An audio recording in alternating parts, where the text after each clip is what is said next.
옛날 조선 팔도에 구드새라는 구드새가 다 모여 사는 자린고비 마을이 있었습니다.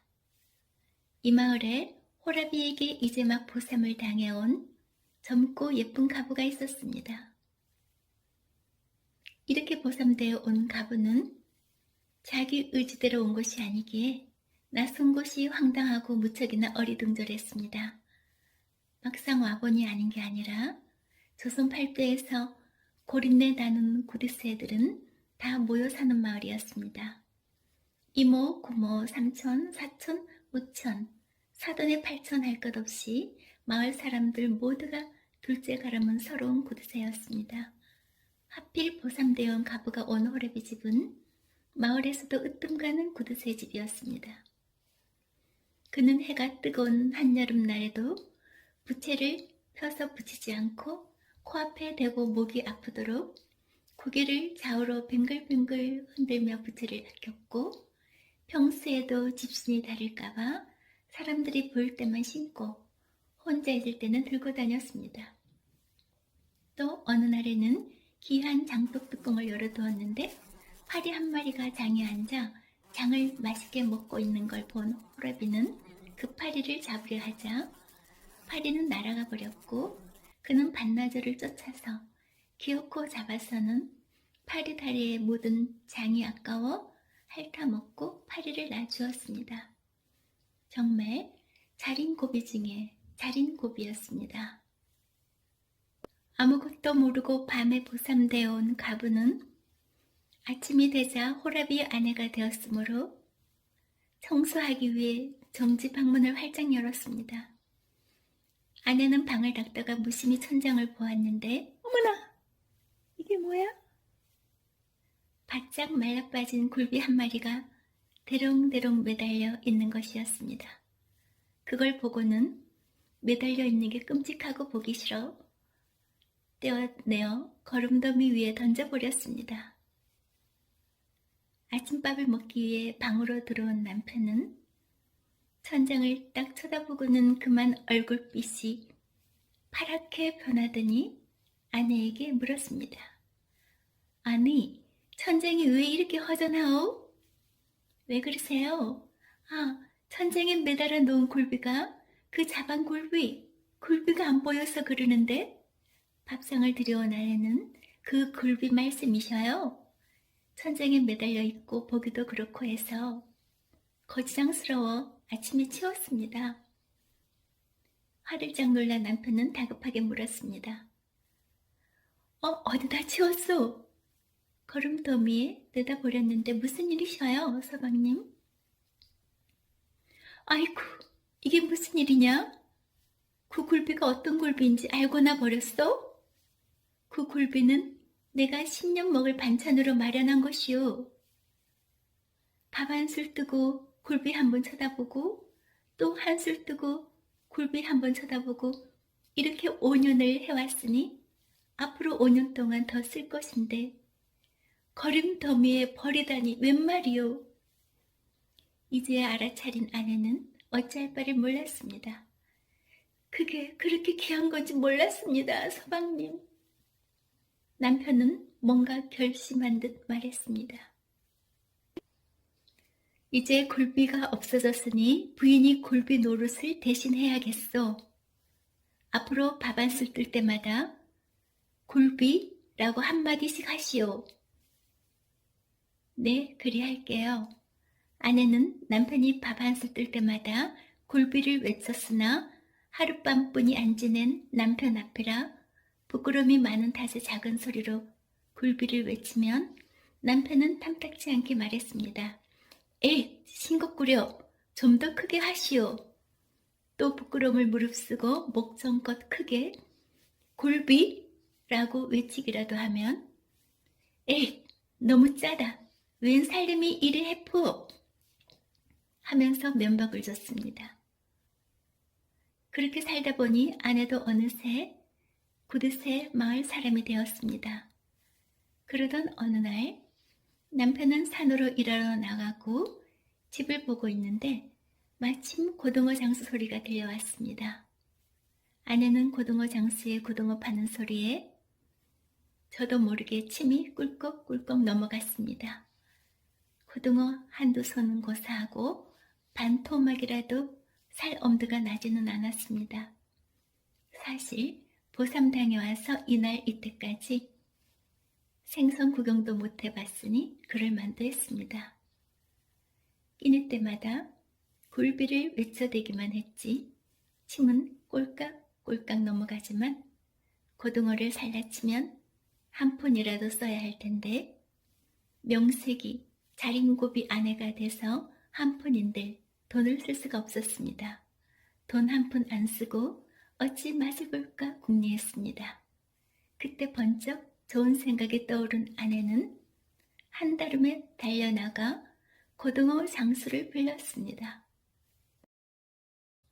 아내는 앉아 고등어를 고르는 척 하면서 눈알이 어떠니 비늘이 어떠니 하며 이리 만지작 저리 만지작 이리 주물럭 저리 주물럭 거렸습니다.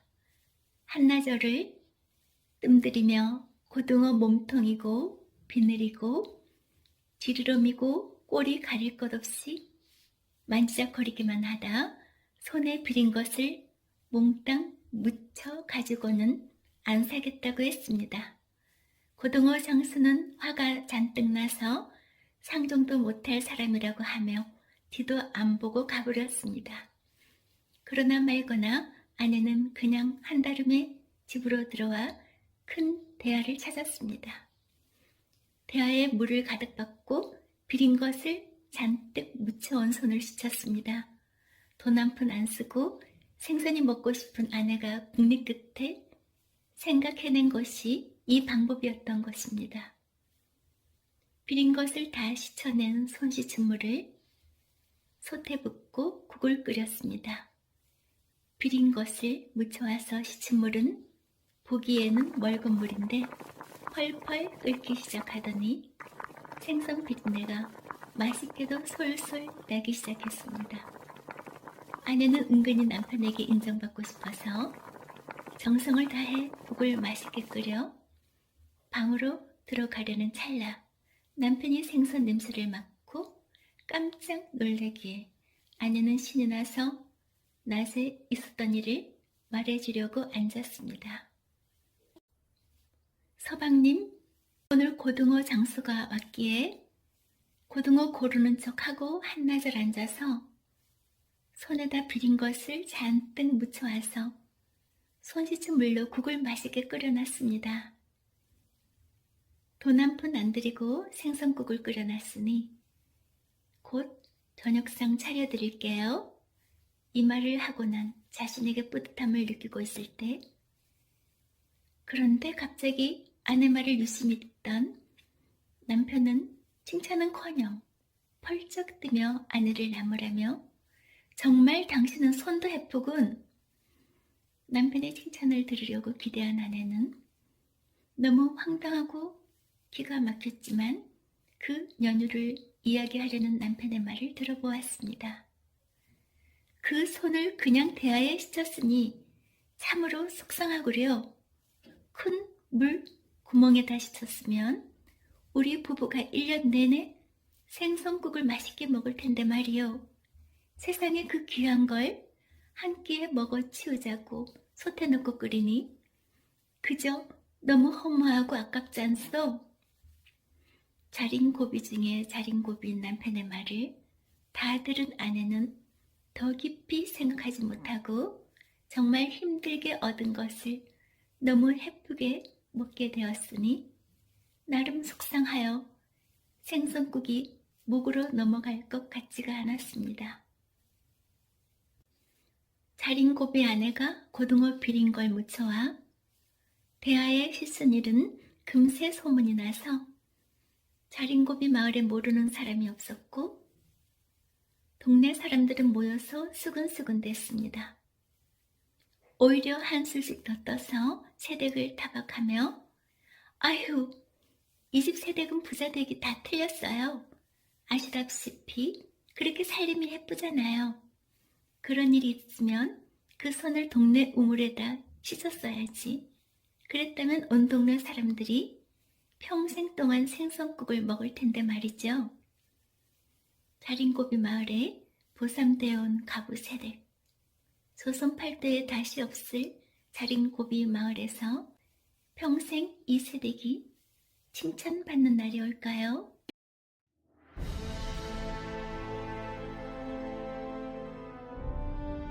냄새값 소리값이라는 이 영상을 통해서 선조들의 지혜를 얻어보도록 해요. 그럼 함께 영상 속으로 들어가 볼까요? 옛날 어느 마을에 욕심쟁이 채영감이 살았다. 채영감은 남의 것이든 자기 것이든 한번 제 집에 들어온 것이 무엇이든 다 제 것이라고 박박우겼다. 하루는 뒷집 닭이 채영감네 마당으로 푸덕거리며 날아왔다. 아이고, 닭 좀 잡아줘요. 닭 주인의 말에 채영감이 빽소리쳤다. 이보시오 할멈, 우리 집 닭을 왜 여기 와서 잡아달라고 그러나? 닭 주인 할멈은 할 말을 잃었다. 아니, 영감님의 닭이라니요? 내가 정성껏 키운 내 닭인데요? 채영감은 부채를 휘두르며 고래고래 소리를 지르니 얼굴도 달아올랐다. 우리 집 마당이 있는 닭이 어떻게 할멈네 닭이라는 거요? 아이고 머리야. 닭주인 할멈은 하도 어이가 없어서 더 이상 입도 뻥끗 못하고 집으로 가슴앓이 하며 돌아갔다. 한 번은 이런 일도 있었다. 옆집 사는 봉생원이 채영감네 담 너머에서 솔솔 풍겨오는 냄새를 킁킁거리며 맡고 있을 때였다. 요 맛난 냄새는 조기야, 굴비야? 봉생원이 담벼락에서 좀 더 내려와서 코를 벌렁대며 킁킁거리고 있는데 그 모습을 유심히 지켜보던 채영감이 버럭 화를 내면서 큰소리쳤다. 고얀 놈, 열량 주고 사온 내 굴비인데 굴비 냄새를 공짜로 맡아? 냄새값으로 뚝 잘라서 5냥만 받지. 욕심쟁이 채영감은 눈도 깜빡하지 않고 봉생원에게 5냥을 빠른 시일 내에 내놓으라고 억지 생대를 썼다. 서당에서 막 돌아온 아들은 아버지의 누워있는 모습을 보고 깜짝 놀랐다. 하루 종일 숙상에서 누워있던 봉생원은 아들을 보자 하소연하며 말했다. 아이고 아들아, 이 일을 어쩌면 좋으냐? 빌려준 돈을 빼앗아가겠다고 하는구나. 아버지, 무슨 일인지 차근차근 얘기를 처음부터 소상히 다 해주세요. 아버지는 욕심쟁이 채영감에게 너무 기막히고 황당하게 당한 일을 얘기했다. 아버지의 억울한 얘기를 가만히 듣고 있던 깨돌이 아들은 손뼉을 치며 말했다. 아버지, 좋은 수가 생각났어요. 그러니 저만 믿으시고 이제 벌떡 일어나세요. 오냐, 알았다 아들아, 힘을 내마. 깨돌이는 불이 나게 채영감을 찾아갔다. 나으리, 냄새값 드리러 왔어요. 그래, 내 굴비 냄새값. 그런데 깨돌이는 돈은 안 주고 주머니만 살랑살랑 바람결 따라 흔들었다. 채영감이 버럭버럭 고함을 질렀다. 이놈, 냉큼 내놓지 않고 무슨 짓이냐? 그제야 깨돌이는 생글생글 웃으며 말했다. 왜요? 나리? 못 들으셨어요? 그럼 한 번 더 들어보십시오. 5냥 소리값입니다. 채영감의 얼굴이 홍시보다 빨개졌다. 나리, 그럼 저는 냄새값 갖고 갑니다. 아이고, 내가 어린 놈에게 당했구나. 봉성원 아들은 무척 기뻐하며 뒤도 안 돌아보고 돌아갔다. 최영감은 그대로 다시는 함부로 억지를 부리지 않았다고 한다.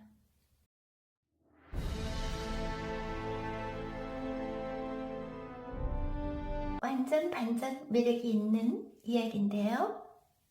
도적이 선비집에 놓고 온 돈 단량으로 개가천선할 수 있을런지요. 그럼 이야기 속으로 들어가 보실게요.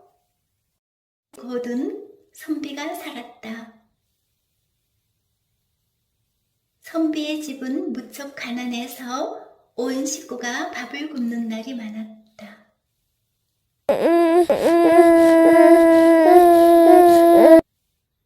어느 날 선비 집에 도둑이 들었다. 도둑은 집안을 사사시 뒤졌지만 장롱 속에도 서랍 속에도 텅텅. 마지막으로 부엌에 와서 소뚜껑을 열어봐도 훔쳐갈 곳이 아무것도 없었다. 아니, 정말 없는 거야? 아무리 뒤져봐도 쌀 한 톨 없었다. 도둑은 갑자기 불쌍한 마음이 들었다. 쯧쯧, 내가 좀 도와줘야겠는걸. 도둑은 소단에 돈 5냥을 슬쩍 넣어두고 갔다. 그리고 자기 집으로 돌아온 도둑은 집주인 아낙네가 무척 기뻐할 것을 상상하니 왠지 짠한 마음이 들었다. 다음날 선비의 아내가 돈을 발견하고 깜짝 놀라 소리쳤다. 여보, 소단에 돈이 있어요. 조용하던 선비 집이 떠들썩했다. 여보, 이 돈으로 쌀을 살까요? 5냥인데 땔감도 살까요? 선비의 아내는 기뻐 외쳤다. 하지만 선비는 고개를 저었다. 부인, 남의 돈을 함부로 쓸 수 없소. 선비는 주인을 찾아주자고 했다. 한편 도둑은 선비네가 몹시 궁금했다. 지금쯤이면 내가 놓고 온 돈으로 맛나게 밥을 해서 먹고 있겠지. 며칠 뒤 도둑은 궁금해서 선비의 집을 다시 찾아갔다. 그런데 선비의 집 둘레에 사람들이 웅성거리며 모여 있었다. 주인 잃은 돈이 우리 집 소단에 있으니 얼른 가져가시오. 소단에 있던 돈을 주인한테 돌려준다네요. 일부러 줬더니 되돌려준다고? 도둑은 깜짝 놀랐다. 도둑은 때마침 선비가 밖으로 나오는 것을 보며 살며시 다가가 속삭이듯 말했다. 그 돈은 내가 당신에게 준 돈이요. 그러자 선비가 고개를 저으며 말했다. 당신이 열심히 일해서 번 돈이 아니요? 그런 돈은 그냥 받을 수 없소. 선비의 말을 들은 도둑은 부끄러워 아무 말도 못했다. 자기 집 소단에 있는 돈도 쓰지 않다니. 똑같이 가난해도 이 선비는 정말 정직하구나. 이 일이 생긴 후로 선비는 아내에게 가족 부양에 더욱 힘쓰겠다고 말하며 다독거려 주었다. 이처럼 감동한 도둑은 그 뒤로 다시는 도둑질을 하지 않았으며 선비를 찾아가 글 공부도 했다. 그리고 성실한 농부가 되어 평생 의로운 선비를 본받으며 행복하게 잘 살았다고 한다.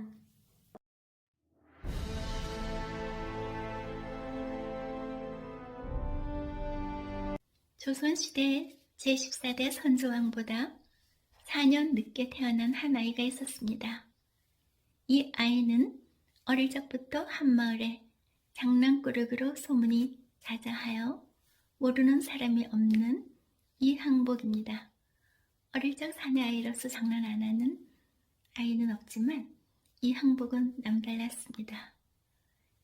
이항복은 대담한 성격의 아이라서 서당에만 다녀오면 유난히 장난기가 발동하여 어느 날은 남의 집에 몰래 들어가 닭장의 문을 열어 닭을 풀어준 후 도망치고 마당새가 마당을 쓸고 있으면 낙엽을 가져와 다시 뿌리는 등 사건을 자주 일으켜서 동네에서도 알아주는 말썽쟁이였습니다. 그러나 그 장난꾸러기를 어찌할 방도가 없는 것은 그 아이의 할아버지가 동네에서 유명한 유지였기에 아이에게 함부로 할 수가 없었습니다. 그러나 말썽을 피워도 악의는 없었고 남보다 활달한 외향적 성격의 끼가 표출되었을 뿐입니다.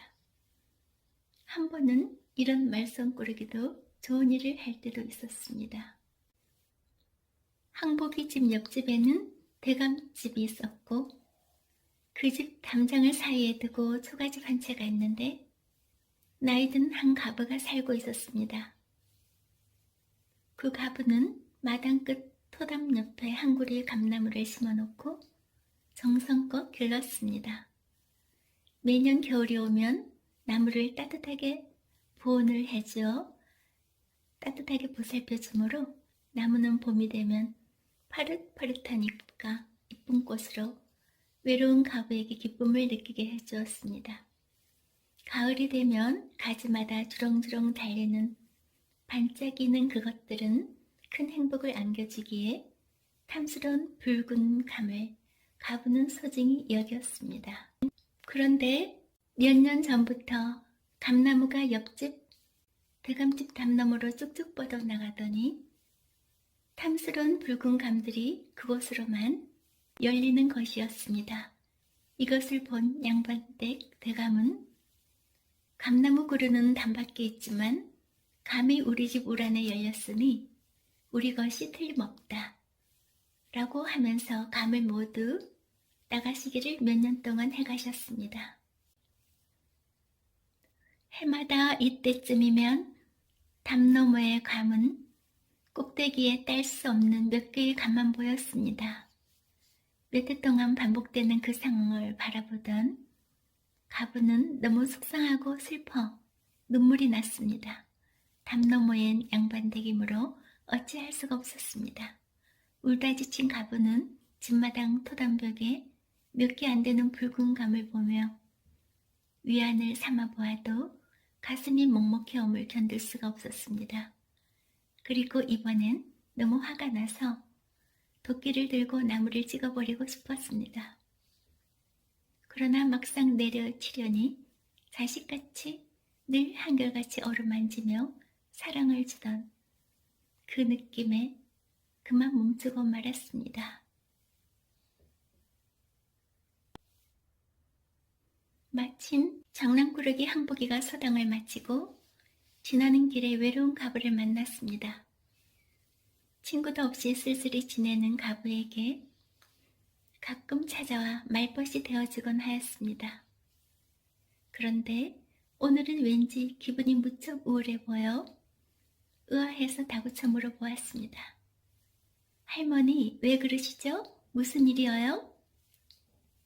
그러자 지친 가부는 항복이를 바라보며 힘없는 소리로 내가 알아서 뭘 하겠느냐? 라며 들었던 도끼를 내리며 주춤거렸습니다. 무슨 일인지 궁금한 항복이가 계속해서 집요하게 물어오자 그 성화에 못 이겨 가부는 한두 말 하더니 가슴에 맺혔던 몇 년 동안 쌓인 원한을 말하게 되었습니다. 비록 아이에게 몽땅 털어놓았지만 가부는 속이 시원해진 듯 기분이 좋아졌습니다. 항복이는 가부의 말을 새겨 듣고 무엇인가 한참 생각하는 것 같더니 입을 열었습니다. 할머니, 걱정 마세요. 제가 해결할게요. 라며 자신있게 가부에게 말했습니다. 그러자 가부는 웃으며 내 말은 고맙지만 저 댁이 어떤 집인데? 라며 고개를 절레절레 저었습니다. 그러나 항복이는 정말 자신 있는 표정으로 암튼 걱정 마셔요 라며 걱정하는 가부의 얼굴에 미소 지으며 인사하고 달아나 급히 나가버렸습니다. 이윽고 저녁이 되어 어두울 때 결심이 선 항복은 대감집을 찾아갔습니다. 그때 대감은 서재에서 글을 읽고 있었고 개구멍으로 살금살금 기어들어간 항복이는 발꿈치를 들어 조용히 대감의 방문 앞에 다다라 주먹을 길게 쓱 들여밀었습니다. 이게 무슨 소린가? 하며 놀란 대감은 갑자기 항복이 주먹 내민 소리입니다. 라는 소리에 항복이가 장난꾸러기라는 것은 알지만 너무 당돌하여 질책하였습니다. 그러자 항복이는 장난이 아니라 물어볼 것이 있다고 하며 대감께 뵙기를 청했습니다. 대감에 들어오라는 소리에 들어가려다 잠시 머뭇거리며 항복은 다시 한번 주먹을 내밀어 이 주먹이 누구 주먹입니까? 라고 대감께 물었습니다. 이 녀석아, 그거야 내 주먹이지 라고 대답하였습니다. 그러자 항복이는 자신있게 말했습니다. 이 주먹이 어리순내 계시는 방 안에 들어가 있는데도 제 주먹입니까? 라고 재차 물으니 대감은 당연하다는 듯이 그야 어디 들어가든 내 팔에 달린 이상 내 주먹이지 그렇다고 내 주먹이겠느냐? 대체 그 주먹이 어떻단 말이냐? 대감이 생각하길 아직 철모르는 아이지만 이 아이의 말에는 무슨 연유가 있음직하다고 느끼고 있는데 항복은 다시 물어본 후 꼭 그렇지요? 틀림없이 내 주먹 맞지요? 대감은 어이없다는 듯이 100번 말해도 같으니라. 그러자 항복은 대감께 질문하길 어떤 사람이 내 주먹을 잡아 뜯으면 무척 아픈데 어떻게 해야 됩니까? 이놈, 그런 말도 안 되는 일이 어디에 있단 말이냐? 누가 그런 말을 하더냐? 라고 말하자 항복이는 아닙니다 어르신, 처참히 쥐어뜯긴 사람이 있습니다. 대감은 항복이의 말에 무슨 사연이 있는 것 같아서 항복이를 달래어 방으로 속히 들어오게 하였습니다. 항복은 대감께 이웃집 가부의 가슴속에 서린 슬픔을 주르르 말하였습니다. 그리고 나서 방문으로 들어온 주먹이 정말 내 주먹이라면 담장을 넘어온 가지에 달린 감도 이웃집 가일인데 그럼 가부 할머니의 감에 틀림없겠지요? 라고 물었습니다. 대감은 그토록 따지는 항복이의 야무진 말에 정말 당황스럽고 너무 부끄러워 갑자기 얼굴이 홍시감처럼 빨개졌습니다. 이런 일이 있고 나서 대감집 하인들은 감이 열리면 대감의 명령으로 감을 잘 따서 가부에게 모두 갖다 주었습니다. 또한 대감은 가부에게 깊이 사과하는 마음으로 농과 밭, 도마지기를 주었습니다. 이 항복은 이 일을 계기로 성숙해졌으며 이웃들과 외로운 가부를 더욱더 도와주면서 아름다운 청년으로 잘 성장하여 조선의 제14대 선조대왕을 보필하며 이족판서, 예문관 대제학, 우의정을 역임하며 행복한 삶을 살았다고 전해집니다. 끝까지 시청해 주셔서 고맙습니다.